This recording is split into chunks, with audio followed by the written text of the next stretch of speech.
Hello welcome guys, this is video 15 of Linux server course. तो यहाँ हम Linux में एनजिनिक्स सर्वर के बारे में जानने वाले। प्रीवियस वीडियो में हमने अपाची वेब सर्वर के बारे में जाना था, यहाँ हम एनजिनिक्स वेब सर्वर के बारे में जानेंगे। वीडियो में आगे बढ़ने से पहले मैं आपको बता देता हूँ, अभी तक अगर आप चैनल के प्लेलिस्ट सेक्शन में जाके डेवऑप्स कोर्स की इस प्लेलिस्ट को आपने अभी तक एक्सेस नहीं करा है तो काइंडली मैं आपको बता देता हूँ, इस प्लेलिस्ट को आप यहाँ से प्ले ऑल करके वीडियोज़ को देखना स्टार्ट कर सकते हो और यहाँ से आप इसे बुकमार्क भी कर सकते हो ताकि आने वाली वीडियो आपसे कोई मिस ना हो। और इसी के साथ साथ अगर आप सिर्फ लिनक्स सर्वर और लिनक्स यूबंटू लिनक्स और यूबंटू सर्वर सीखना चाहते हो तो आप इस प्लेलिस्ट को भी एक्सेस कर सकते हो। इसमें सिर्फ आपको यूबंटू लिनक्स और सर्वर के बारे में इन्फॉर्मेशन मिलेगी। साथ साथ चैनल में और भी बहुत सारी प्लेलिस्ट हैं, जैसे काले लिनक्स हो गया, नेटवर्किंग हो गया, पावरशेल CMD हो गया, तो इनको भी आप चेकआउट कर सकते हो। वन वीडियो कोर्स की प्लेलिस्ट में आप सिंगल वीडियो में आप पूरा कोर्स देख के काफ़ी सारा नॉलेज दे सकते हो। तो फर्स्ट ऑफ ऑल मैंने आपको प्रीवियस वीडियो में बताया था वेब सर्वर क्या होता है। वेब सर्वर एक ऐसा सॉफ्टवेयर प्रोग्राम होता है जिसकी मदद से आप किसी भी पर्टिकुलर वेबसाइट को होस्ट कर सकते हो अपने सर्वर के ऊपर। तो सर्वर आपका एक तरीके की पावरफुल मशीन होती है जिसमें आपको अलग अलग तरीके के ऐसे फीचर्स लाने पड़ते हैं जिससे उसकी सर्विसेज को बहुत ही अच्छी तरीके से एक्सपेंड करा जाए। तो हमने वेब सर्वर का जो बहुत ही ज़्यादा पॉपुलर और कॉमन नाम होता है जिसमें अपाची वेब सर्वर आता है, वो हमने प्रीवियस वीडियो में जाना था। अब यहाँ पे हम वेब सर्वर का एक दूसरा वेब सर्वर आता है, मतलब जो कि ओपन सोर्स फ्रीली अवेलेबल है, HTTPS में वर्क करता है, एनजिनिक्स वेब सर्वर कहते हैं हम उसे। इस वीडियो में हम एनजिनिक्स के बारे में जानते हैं और एनजिनिक्स कैसे हम इंस्टॉल करेंगे, कैसे उसकी सर्विसेज हम लेंगे, वो भी हम इस वीडियो में जानने वाले हैं। तो यहाँ पे एनजिनिक्स एक वेब सर्वर है जो कि रिवर्स प्रॉक्सी पे बेस्ड होता है और लोड बैलेंसर इस तरीके की कॉन्फ़िगरेशन भी आप एनजिनिक्स सर्वर की मदद से कर सकते हो। इसीलिए एनजिनिक्स एक मल्टी टास्किंग एक तरीके से सर्वर कहलाता है और इसकी मदद से आप बहुत अच्छी तरीके से अपने वेबसाइट्स को, अपने पोर्टल्स को यहाँ पे होस्ट कर सकते हो अपने सर्वर के अंदर। तो यहाँ पे हम प्रैक्टिकली देखते हैं कि एनजिनिक्स सर्वर कैसे हम इंस्टॉल करेंगे, कैसे हम इसकी होस्टिंग लेंगे, कैसे, मतलब एवरीथिंग हम लिनक्स के अंदर देखते हैं। तो without wasting time let's get started. तो यहाँ पे मैं अपने लिनक्स के अंदर हूँ। मैं यहाँ पे टर्मिनल वापस से क्लियर कर देता हूँ, कुछ भी यहाँ पे अभी आपको देखने को नहीं मिल रहा है। अब मैं यहाँ पे सबसे पहले आपको अपनी IP दिखा देता हूँ, IP स्पेस A।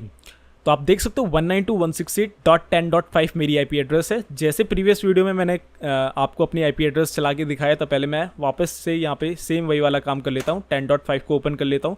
तो अभी मेरे पास कुछ इस तरीके का, और यहाँ पे यूबंटू सर्वर कुछ इस तरीके से यहाँ पे मेरे पास इन्फॉर्मेशन आ रही है, इंडेक्स ऑफ ये वो, ठीक है।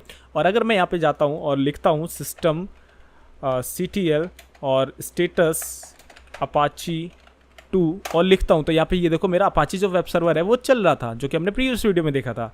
तो मैं यहाँ पे इसे मैं स्टेटस को यहाँ पे स्टॉप कर देता हूँ। तो मैं स्टेटस हटा के अगर मैं यहाँ पे स्टॉप लिख के एंटर करूँगा तो ये मेरे से पासवर्ड मांगेगा, मैं इसको पासवर्ड दे देता हूँ। और अगर अब मैं वापस से अपने ब्राउज़र पर जाता हूँ और इसे रिफ़्रेश करता हूँ तो यहाँ पे अब मेरे को कोई भी मेरी सर्विस चलती हुई नहीं मिलेगी। The site can not be reached का मेरे पास मैसेज आ जाएगा। अब ये मैसेज क्यों आ रहा है, अगर मैं वापस से आपको यहाँ पे इस वाली कमांड से हटा के मैं स्टेटस लिख के दिखाऊं तो यहाँ पे मेरा जो अपाची वेब सर्वर है वो स्टॉप हो चुका है। तो हमें अपाची का यहाँ पे कोई भी लेना देना नहीं है। वापस से क्लियर कर दिया। अब मैं यहाँ पे आप चाहता हूँ कि आप यहाँ पे सबसे पहले जो कमांड लगाएं वो लगाएं sudo su की, जिससे आपको सारे एडमिन राइट्स मिल जाएं। इतना कर दिया। अब यहाँ पे आपको पैकेज इंस्टॉल करना है, apt इंस्टॉल और nginx एंटर करोगे। यहाँ पे nginx की पूरी जो डायरेक्टरी है वो यहाँ पे इंस्टॉल होने के लिए आपसे परमिशन मांगेगी, आप वाई दबा के एंटर कर दीजिए। यहाँ पे आपको जो पूरा पैकेज है nginx का वो यहाँ पे डाउनलोड होना स्टार्ट हो जाएगा। और बिलीव मी गाइस, nginx भी बहुत ज़्यादा इजी है, जैसा कि अपाची को मैंने आपको दिखाया था वीडियो में, सेम बिल्कुल वैसा ही है। इंस्टॉलेशन पूरी हो चुकी है। और अब यहाँ पे मैं अगर सिस्टम CTL स्टेटस nginx लिख देता हूँ और एंटर करता हूँ तो यहाँ पे ये भी बता रहा है कि ये करेंट स्टेट में अभी भी इनएक्टिव है। अगर मैं यहाँ पे जाके वापस से रिफ़्रेश करूँ तो मुझे कोई भी अभी यहाँ पे अंतर देखने को नहीं मिलेगा, क्योंकि हमारा जो वेब सर्वर है अभी इनएक्टिव है। और अगर मैं यहाँ पे सिस्टम CTL और स्टार्ट nginx लिख दूँ तो क्या होगा। अभी मैं जाता हूँ ब्राउज़र पे और यहाँ पे अब रिफ़्रेश करता हूँ तो अब यहाँ पे आ रहा है मेरे पास क्या, वेलकम टू nginx। मतलब हमारा यहाँ पे एक वेब पेज लोड हुआ है जिसमें लिखा हुआ वेलकम टू nginx। अगर मैं अब यहाँ पे क्या करूँगा, मैं यहाँ पे लिखूँगा cd etc और etc में nginx फोल्डर और इसमें जाऊँगा साइट्स अवेलेबल वाले फोल्डर के अंदर, इस डायरेक्टरी के अंदर जाऊँगा और यहाँ ls करूँगा तो मुझे एक फ़ाइल देखने को मिलेगी डिफ़ॉल्ट करके, नैनो करके इस डिफ़ॉल्ट फाइल को ओपन कर लूँगा तो यहाँ पे मुझे सर्वर की सारी कॉन्फ़िगरेशन मिल जाएगी। अभी देखो सर्वर की कॉन्फ़िगरेशन क्या है कि ये लिसन करेगा 80 पोर्ट नंबर को, मतलब 80 पोर्ट पे ये एक्सेस होगा।